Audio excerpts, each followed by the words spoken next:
Good afternoon, everybody. This is our monthly Mountain Mobility Working Group meeting. As a reminder, we are recording these meetings again, and we're also taking minutes so that we can capture all the important information that you're telling us today and that we're discussing. We have 4 items in our agenda, and just for the sake of the recording, we can do very quick introductions. So I can start. My name is Jessica Villena Sanchez. I am a bilingual mobility planner at Boulder County Mobility for All, and I've been with the county for about 2 years, a little bit over 2 years. The next person I see on my screen is Lisa. Do you want to go next? Sure. Good afternoon, everyone. I'm Lisa Bitzer, Director of Operations at BM Mobility Services. Thank you, Lisa. Next, I see Landon. Hi, everybody. I'm Landon Hilliard, Senior Transportation Planner with the Transportation Planning Division, and I've been with the county for 1 year and 5 days. Exactly 5 days. I'm not counting. Thanks, Landon. I see Angel next. Good afternoon. My name is Angel Bond. I'm the Mobility for All Program Manager, and I've been with the county for almost 9 years. Next month, it'll be 9 years. Good to know. Reba, do you want to go next? Hi, Reba Mitchell, Executive Director of Netherland Area Seniors. And I've been with the organization since 2021, right when COVID happened, the summer of COVID. Oh, it's about 3 years or so. Yeah. Yeah. Okay, thanks, Reba. Katrina? Oh, I don't think we can hear you, Katrina. Is that you on the phone too, or is that a different person on the phone? I see a 303-517 5077. I wonder if that's Joni sometimes. Okay. There we go. Tom Mahold. Hi. Star 6 on you. Yeah, do you want to introduce yourself? Yeah, Tom Mahold, Netherlands Food Pantry. And I've been with the pantry for about 1.5 years. Oh, okay. Yeah, thanks for joining us. Sure. Jessica, And just so you know, Lions too. Tom is on the advisory committee for the Netherlands EcoPass program. Oh, okay. He's familiar with the And- layers and the processes around transportation. Okay. Oh, thanks for the information, Landon. And I'm glad you were joining us today, Tom. Yeah. And okay, so then we can start with the first item in the agenda, a mountain ride update. So Angel, did you want to talk about this, or Lisa, did you want to talk about the updates on mountain rides? I think we could both tag team it. Lisa, do you want to go first about the schedule change? I have it that I can share with everybody. But Yeah, there's been a little bit of a shift to the schedule. Simple enough. We were already going very close to it. We're just going in the street before and sort of circling around. I forget the name of the building that is there now. You have to refresh my memory. But we were able to make that change. Simple enough. Ridership is great. Mondays are still a very popular day. So isn't, well, just about every day is popular. Yeah, so far so good. The driver loves it. People are utilizing it, and that's a good thing. Hopefully it will continue to keep growing. great. Thank you. So Jessica is sharing the new schedule. So one thing to note is that it will only go to like the new pantry on Thursdays, right? So it's not going to make that stop other times. So I just wanted to make sure that Katrina was in the loop on that. Only on Thursday, because really right now it's the only day that it's open. So Yeah. Can you hear me? Yeah. Yeah. Yeah, so yes, I was hoping that was going to be the case, so. Yeah, wonderful. And then just so everybody is aware, we're trying to get into regular like service change patterns, right? Because we have a bunch of different services all over the county and we're contracting with VIA for these services for the most part. There's some like green rides as well that we contract. And we just want to make sure that we have like a very predictable service change schedule. So we're following the RTD service change calendar, which means that there will be 3 service changes a year, and that's we'll be holding public meetings on those.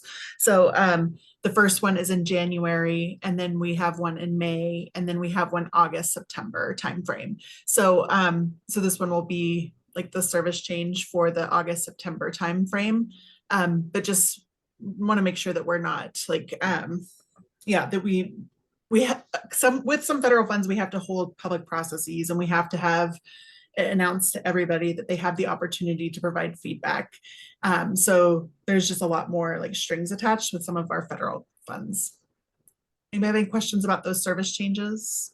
Just for the minutes, do you want to repeat the months where we're going to have them? Yeah, so January, May, and August and September, like one of those. And we'll hold like public meetings a month or 2 in advance of those to get the feedback and then open up surveys so that everybody has a chance to provide feedback on those service changes.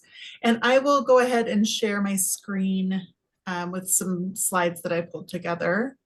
Let me make sure that. Angel, I had one quick question concerning just the winter, because I know last year we were impacted by the bus being canceled due to weather. Do we have a mountain vehicle option for the winter time at all to be able to continue the services for our people? Like with 4-wheel drive and snow tires and that sort of thing? Is that something that? The only vehicles that we have are 4-wheel drive or the Climb. We don't have any other 4-wheel drive vehicles in our fleet. And so really it's just if the weather is too bad and that the drivers feel that it is unsafe to travel, then we would cancel it. And the Climb is not able to be utilized during these times at all? They're out there kind of at they overlap. Okay. That's why we can't.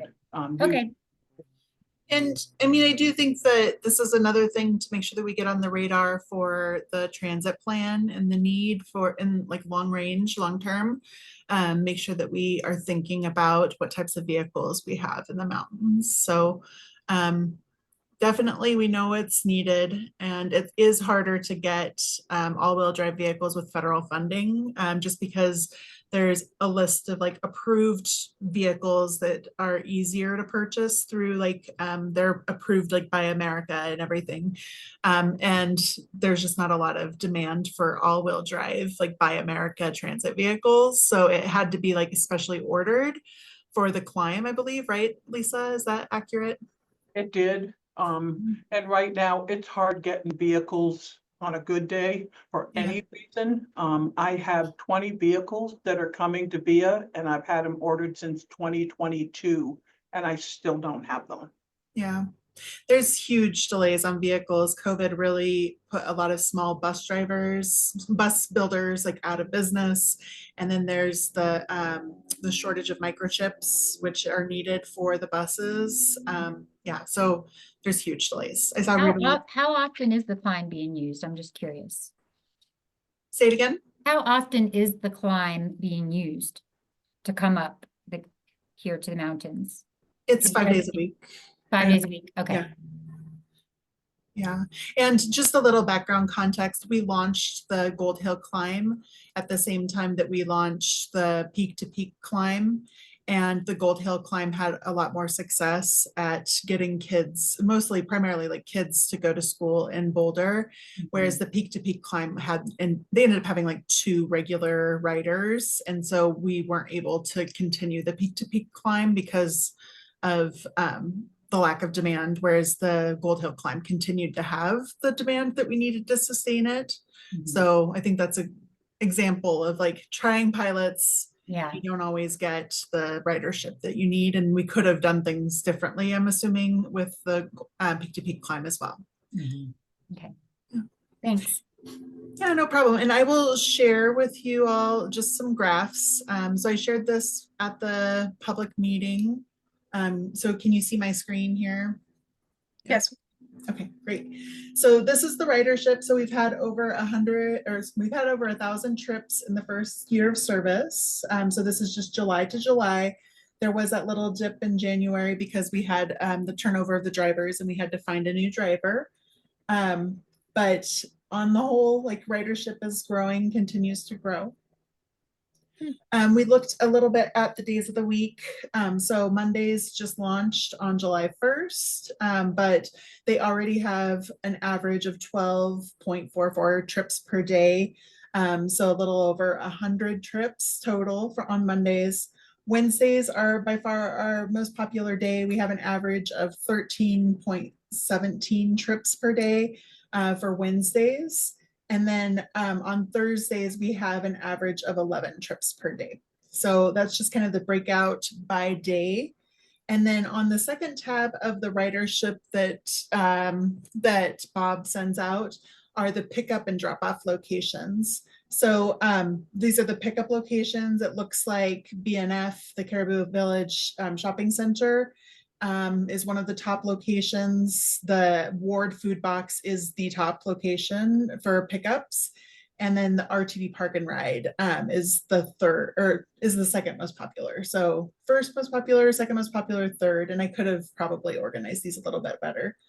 We also had 110 pickups in Rollinsville, which is going to be helpful when we're talking to Ward about that. And then the drop-offs on the other side, so 158 trips were dropped off at BNF or Caribou Village Shopping Center. 221 trips were picked up at the Ward Food Box. 153 were dropped off at Community Center, and then 143 were dropped off at the RTD Park and Ride. So I think the Ward Food Box, the RTD Park and Ride, the Community Center, and BNF are our top origins and destinations. So I don't know if anybody wants to contribute to this. Lisa, I don't know if you have any more to add to this. No, I think it's been great and people are definitely using it. So that's a good thing. And adding the day, granted, only till the end of December, but I think it's been very helpful. Yeah, wonderful.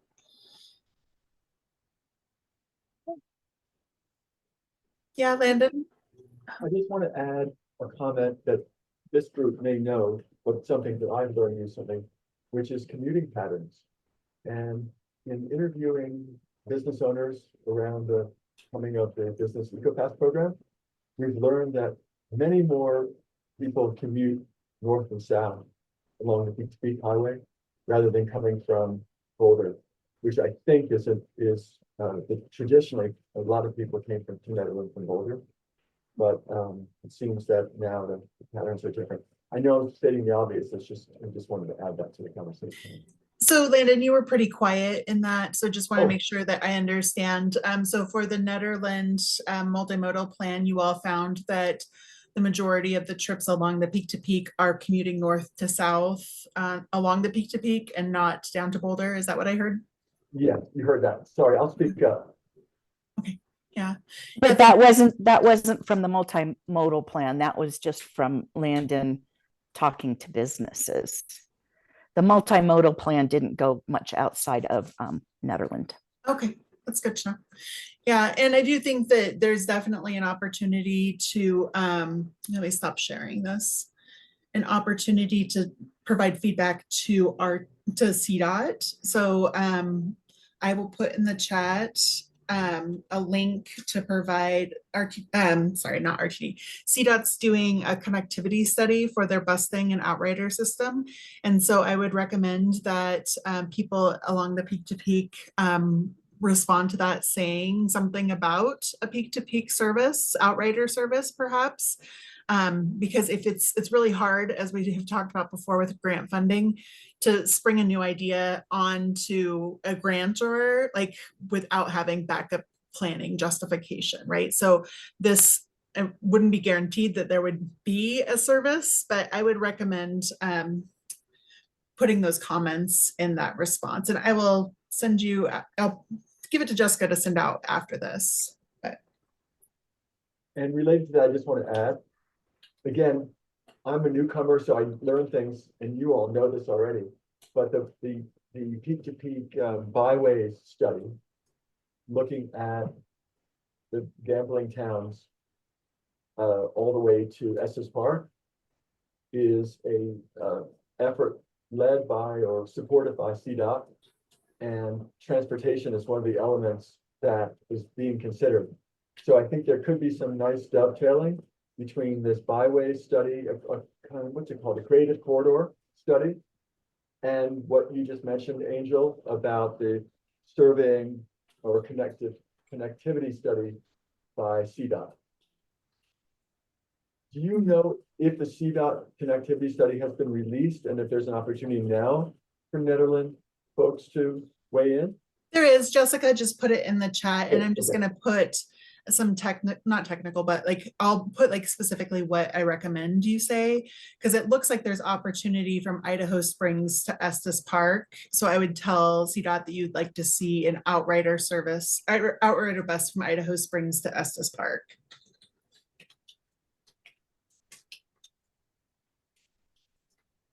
So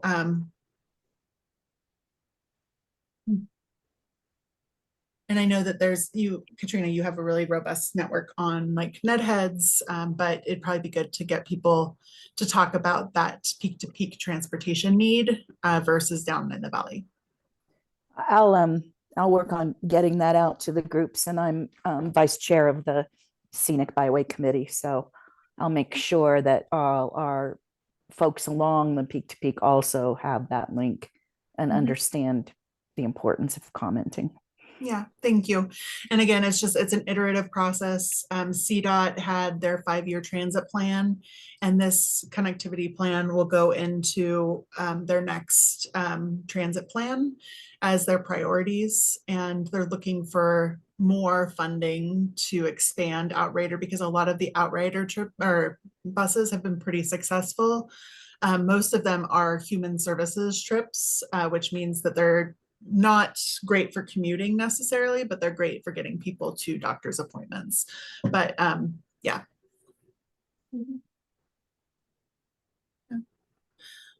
Any other comments or questions, Katrina, do you have on like the ridership and mountain rides? Nope. Okay, I see that Janie Barker is here. Do we want to have Janie introduce herself? Yeah, that was you beat me to it. Hey, Janie, would you mind introducing yourself? I know that you joined a little bit later. You're on mute, Janie. See that now. Okay. So I'm Janie Barker. I'm the Director of Human Services in Gilpin County, and have been having some discussions off and on with various people about trying to get mountain rides farther into Gilpin County beyond Rollinsville, and just kind of looking to explore those options so that we can get more transportation options for the people in our county who need it.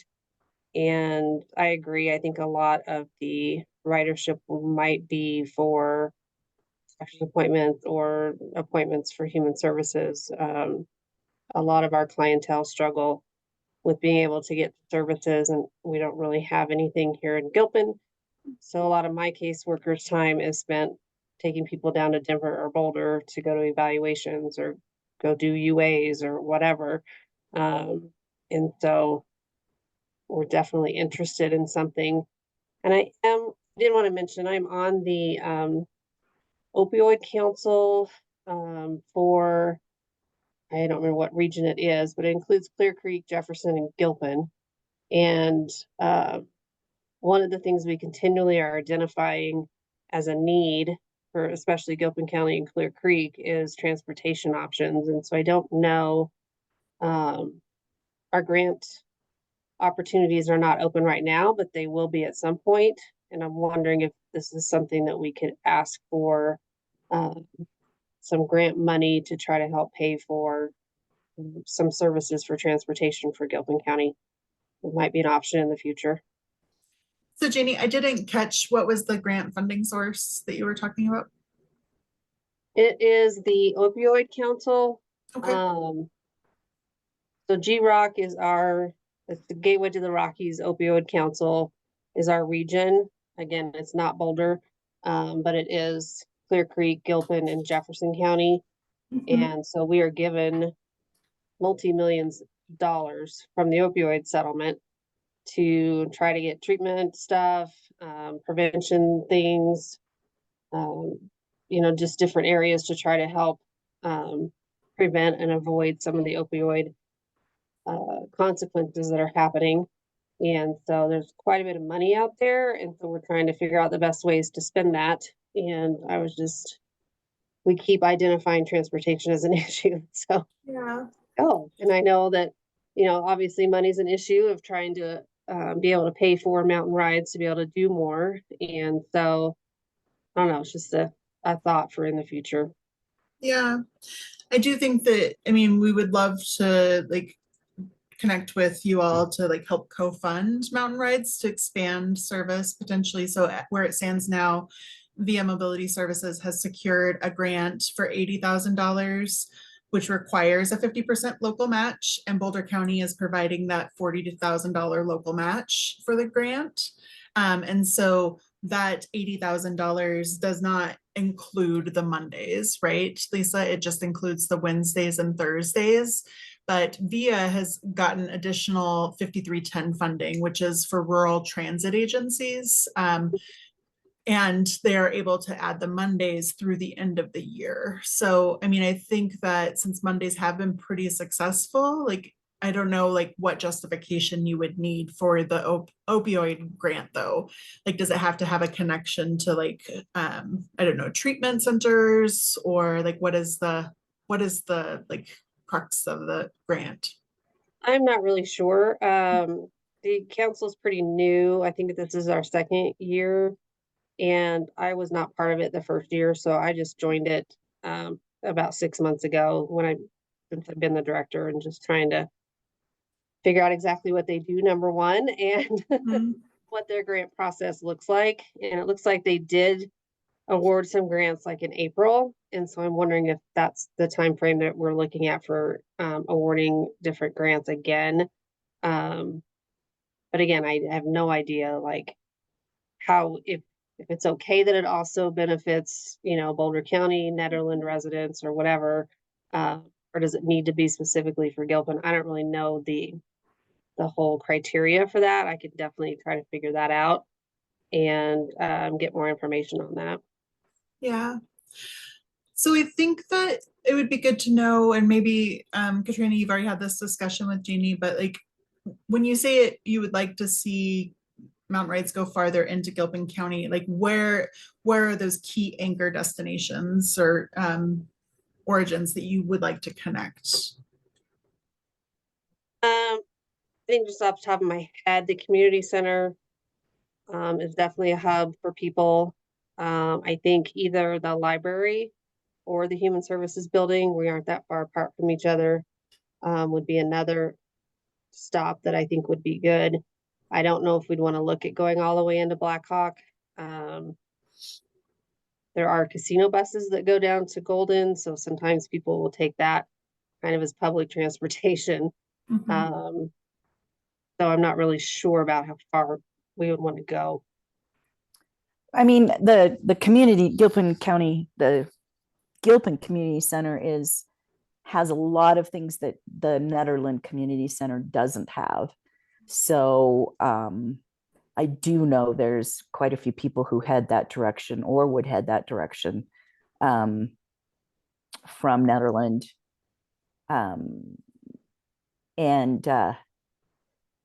And again, having some of the stops along the byway could get people who would rather shop in Nederland. It's closer and it's a easier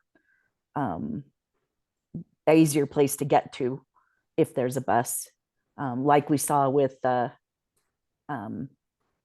Ward and Rollinsville. I don't know, Janie, if you were here early enough to see the slides.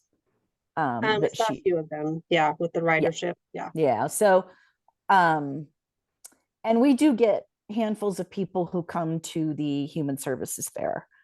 And if I don't know, I know you guys sometimes, Janie, talk about having something like the Human Services Fair, but you also have your food pantry that it would be nice to get people even from Rollinsville to the food pantry, or along that road, along Mid-Gilpin to the food pantry.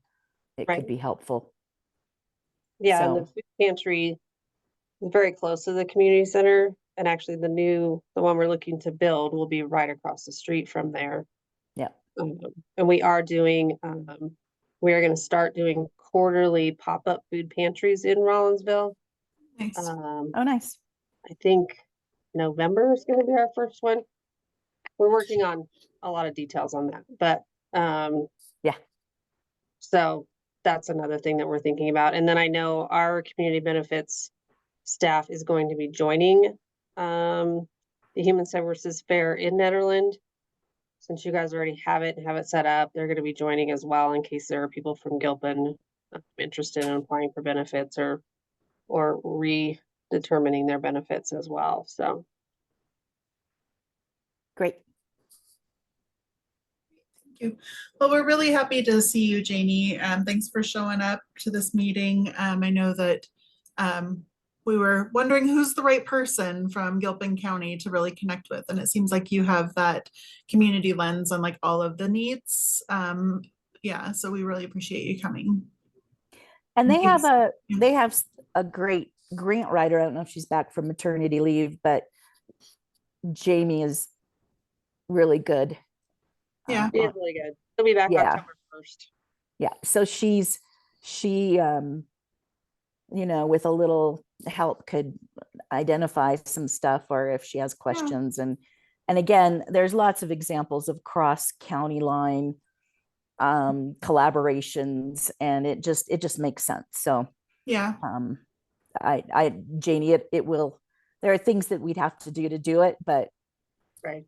I think Nederland would be very happy to see that. So Yeah.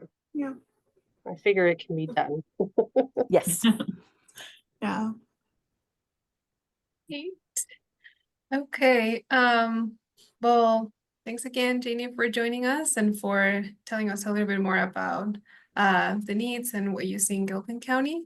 In the interest of time, we're gonna move on to the next agenda item, which is the volunteer driver program. Are there any updates that we want to share?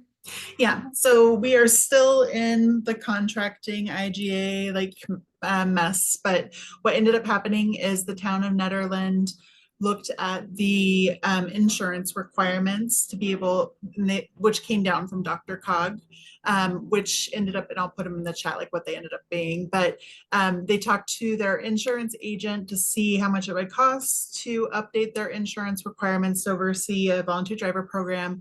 And they want to have part of the grant go to like a retention, to be able to retain some money in case there's a collision or in case there's an accident with the volunteers. And I know I'm not supposed to use accident, so in case there's a crash instead of an accident, vision zero language here is important. But and DRCOG had approved that, so right now we just need to get it approved through our attorneys to make sure that the county's all right with them retaining some of the money for backup for their insurance purposes. But Miranda is under contract, I believe, with the town, so she's the point person for that.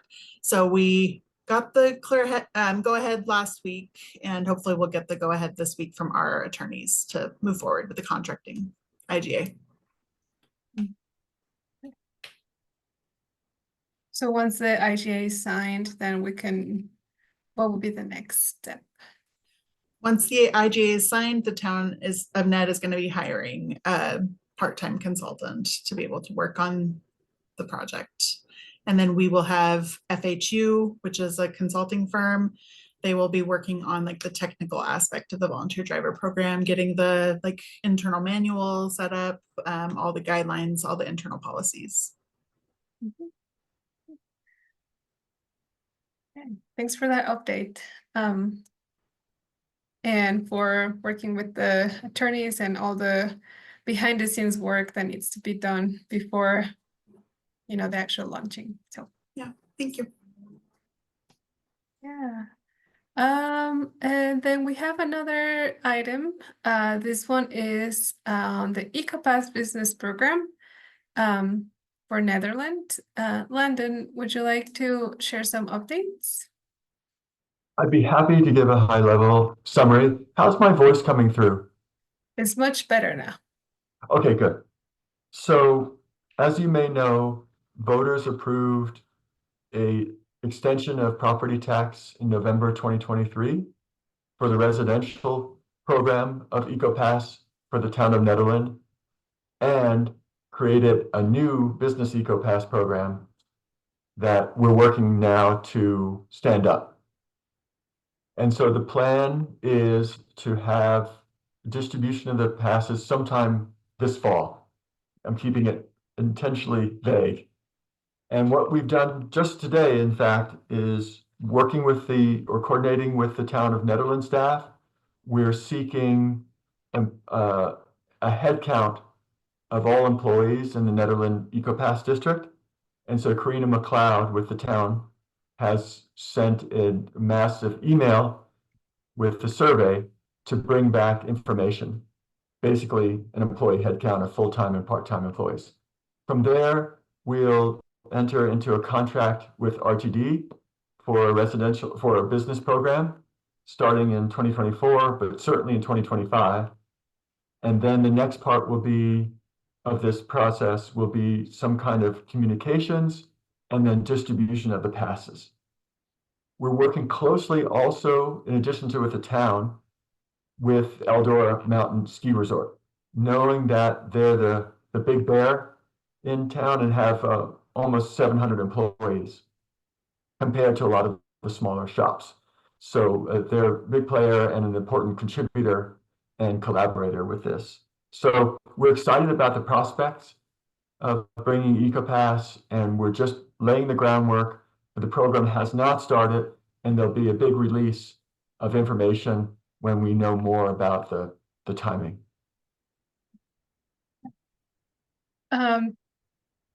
You said this, but I missed this for the minutes. What was the purpose of the survey? Oh, I just used the word survey. It's a Google form, and it's basically a short questionnaire for business owners to list the number of employees that are working in the businesses within the Nederland EcoPass district. And so we'll collect all this information, put it together, and then send it off to RTD for RTD to determine the price of the contract, prorated in 2024, and then for the entire year of 2025. Okay. Did that explain it better? Yeah, no, I was just missing some details, but thank you, Landon. Okay, and okay. Yeah. Are there any questions for Landon or the whole process? I have a question. So the town is going to be taking on administering this business portion. Are we going to increase the contract amount for like their person, like with the additional work? I'm not sure if that's. Yes, we've just given a ballpark figure of increasing the administrative fee that the town of Nederland charges the county by 50%. And we're about to talk to the new town administrator, John Kane, about the roles and the level of work that will be required to introduce the program and then to maintain it, in addition to the residential program. So yeah, we want to honor the extra work that the town is giving to start the program. And we've also talked about the possibility of giving extra staff for the distribution of the passes to Eldora employees. Okay, yeah. Also, I don't know if you figured this out yet, but the process for disassociating the passes is really important, like when people move on, right? And so I know that's been a challenge when you don't have one like bouldercounty.org, or bouldercounty.com. So how are you all planning on disassociating people who don't live or who don't work at the businesses anymore? We've talked about an audit system or audit cycle similar to what the city of Boulder does with the EcoPass program at the central area, what is it, CAGID, Central Area Business Improvement District. And so we have some models of how to monitor the activity and the validity of employees. What we're thinking now is we may start quarterly and then back off to maybe twice a year, depending upon what we see and what we hear about the accuracy of the records. But we know we need to keep tabs on that. And we also understand that there are many seasonal employees in the town of Nederland who just by nature, not trying to dodge responsibility, will come and go. So that's yet to be worked out, but we have some ideas about how to address it. Okay, great, thank you. Good question. I did have a question for Katrina, but it looks like she hopped off already. Yeah, she said that she needed to leave by 3:30. Okay. Yeah, in the Oh, chat. Let's see. Yeah, I think those are all the items in the agenda, but I don't know if anybody else has another topic that they would like to bring. We have a few more minutes before we adjourn. So I know we had talked, Reba, about coming in after having like Mobility for All staff come after one of your senior lunches, and we just like vaguely talked about which months. I don't know if you've had a chance to think about that a little bit more. October, we're pretty open. November, we're only around the 13th and the 20th. And then December, we're here the first 3 weeks on all Wednesdays. So. Do you know, like, because normally the resource fair takes place on like the last Thursday of the month, but with Thanksgiving, the way it falls this year, do you know when that's gonna be held in November, the resource fair? I don't know if they usually alter it to the week before or not. Did they do that in the past? I don't know. I'm not really as connected with who organizing of the resource fair as much. So I don't know what they do when it lands on a holiday week. Yeah, I think the 13th of November might work best for us if we want to just agree to, because you said it's a Wednesday, and then what time should we show up? And you're wanting to be available for after? Yeah, well, like during the lunch, we can talk about like just our services and how we can help people one-on-one sign up for Access-a-Ride. We can distribute the flyers, which I think you already have, the Getting Around Nederland, and then we can stay after for a little bit to help people one-on-one. Okay. And you're welcome to join lunch. You just have to let me know like what the number, whoever will be joining. If you guys want to join lunch, then you can sit and chat with people while you're there as well. Okay. Yeah, I could write you in for that day to be available. And lunch is from 12 to 1? 12 to 1. And then we would stay like until maybe 2. Is that? Sure. And we could always move into our lounge space if we have to leave the kitchen dining area. Okay. Yeah, definitely. I had one quick question, just because I came out of a meeting that had some questions that related to transportation, but more specifically the volunteer ridership program. And would that be something that we could utilize to take people to doctor's appointments, or is it just being utilized for? Yes, we can. Yeah, there's no limitations on the types of trips that you could take except for Medicaid. So if somebody is a Medicaid, like they have Medicaid insurance, then we would have to refer them to IntelliRide or Veo, what's it called now? Sorry, Transdev? Transdev Health Solutions. Whatever. I'm like going like 2 vendors back. Sure, it's Yeah. very complicated. Okay, so they could utilize the services as long as they are not on Medicaid that covers some other service. That covers Covers transportation another service. specifically. That's great to know. So it's open not only to bringing people to like a RTD spot to get on a bus, but it's open to actually bringing people to an appointment and bringing them back home. Yeah. Great, thank you. Okay.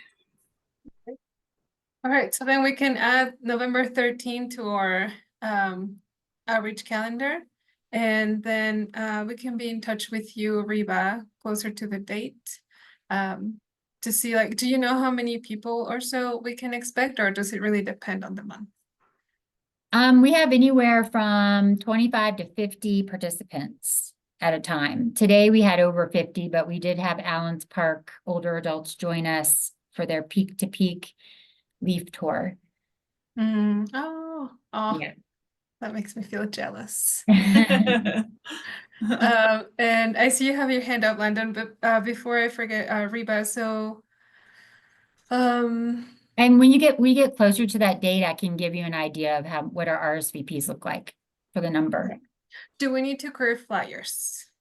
Do you want us to have something? Whatever, I mean, we have flyers up currently with everything that's available. Unless you want to specifically highlight any certain thing and you have maybe just like a 3-fold related to that one transportation option, you know, that would be specific for older adults with Medicaid, maybe compared to are you guys gonna have any information on the volunteer ridership program? Hopefully we'll have some by then, yeah, because, yeah. Okay, that'd be great. Yeah, I guess what's most pertinent towards our group, if you had information on that, you could leave it with us. Yeah. Great, thank you. Okay, so yeah, I was just more thinking about the promotion that Mobility for All is gonna be at the, at the launch this day. If you think that would be helpful. Yeah, well, we put out newsletters at the end of each month for the next month. So if you want us to put in something specific for that visit in the newsletter for November, just make sure we have it before the end of October. Okay. Yeah. Yeah, I think we'll want to say something like we can provide one-on-one support after the meeting. Great. To help people sign up. Yeah, and if they see that ahead of time, then they can kind of prepare their time for that. Yeah. Yeah. And Lisa, as far as like, because Reba, you had reached out to me about options for medical appointments, and you said friends and family or family and friends. I forget which one. Have you had anybody that's interested in signing up for family and friends that we could? I don't believe so. No, not. No one's called. I definitely have given that number to probably 3 people in the past couple weeks with the friends and family, because they were requesting pickup for medical appointments, and that's what I suggested to them. We are also promoting our own local driver with Peaceful Rides, but whether or not they can use their friends and family reimbursement to pay themselves, even though they might pay for the driver, I don't know how that works, but So they get the rider gets the money, the money. What they choose to do with it after that is up to them. okay. We don't get involved in that. I mean, the purpose is to be able to pay the driver, but if they choose not to, then that's fine. But if they're going to drive themselves, that's really not the purpose of family and friends. Is for someone that doesn't have transportation, that needs someone to take them, a friend, a neighbor, a loved one, whatever, to be able to take them on their trip. Right. That's kind of what I've been expressing. I said, I think the money goes to the client because the client is paying for the person who is helping get them somewhere. So whatever that person is, whether you're paying like $20 to a call ride person, then you just keep that money to go against maybe what you paid. is kind of how I was looking at it too, but okay, Whatever they choose to do Yeah. with it, once they have the money, that's totally up to them. great. But I'm so excited to hear this, with getting the friends and family going, the volunteer ridership program going, because that component opens up a whole different perspective of what we might have options to up here. Yeah, it's great. That's the hope, that's the idea. Yeah. London, do you have your hand up? Oh, yes. To understand the opportunity that these events are that you're discussing, is there interest in promoting the residential EcoPass at these to your clientele? And is that something that you've been doing since that program started? I don't think we have, but yeah. There was one time for our group, our older adult group, we did have a discussion because the EcoPass was changing. They had to like register online. They weren't gonna have their cards anymore or something like that Yeah. was happening. So they Yeah. had to, so there was a time where we were here to help support them, like technology wise, to help make that happen. But other than that, we haven't really necessarily discussed EcoPass with our group. It seems like our older adults are already connected to that if they're wanting to be, and no one's had any questions towards it. We had one Yeah. drop-in hours and I think it was in January, Landon, where we helped Karina out. And I think it was Jessica, Maya, Joseph, and me Joseph. maybe, or maybe, I don't know if Jessica, you were there, but yeah, so we, Oh, I remember. yeah. It was specifically, I mean, there was like a bunch of different, I think we did 3 different trips there, but one was specifically for the seniors. Yeah. Mhm. Okay, Well, that's right, I remember.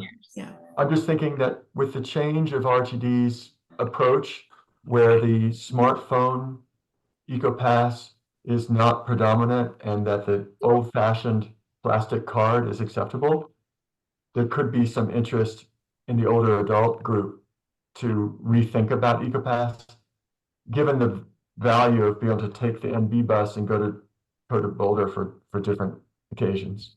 Yeah. Okay. And we were able to set up cards for people too, right? Oh, So nice. Okay. yeah, so we had, I think the town of Ned had like a stack of cards that we were able to just associate with a bogus email address and then give it to them. Okay, and then the second question is looping back to when we talked about mountain rides and the reliability when Lisa was presenting. I'm just curious, who did you find eventually or ultimately to drive the bus?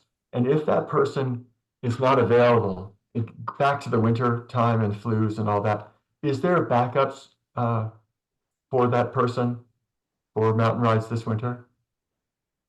Absolutely. You always have to have a backup to your backup to your backup. So yes, we know that people get sick, they want to have vacation, things happen, life happens. So yes, there is always a backup. That's good to know. Thanks, Lisa. As you were talking about the EcoPass, London, we could also bring some of those materials revive and mention it in November in case somebody is not aware. Yeah, if you think that's helpful. Definitely. Yeah. I mean, the visit might bring up more questions that they have that I don't know about, because you're there. So we'll see. Oh, good thinking. If nothing else, Yeah. we can give you some of the posters that Melissa Hunter has made. Mhm. That has a nice link directly to the Town of Netherland website for EcoPass. Oh, great. And then of course, Angel and Jessica and whoever is there for the Mobility Alpha team understands EcoPass. Wonderful. And on our mobility options flyer that we made for Netherland, we did mention that EcoPasses are available through the town of Ned. Oh, that's good. Yeah. I have it on my door. I didn't see that part yet. It's good. I'm sure it's there. Yeah. And thank Just you. to verify, so you can check, Yeah. and let me know if I was wrong. Let me look right now. We'll check and confirm right now. Angel, I was- what's your slogan? And is that a military slogan? Trust but verify. Yeah.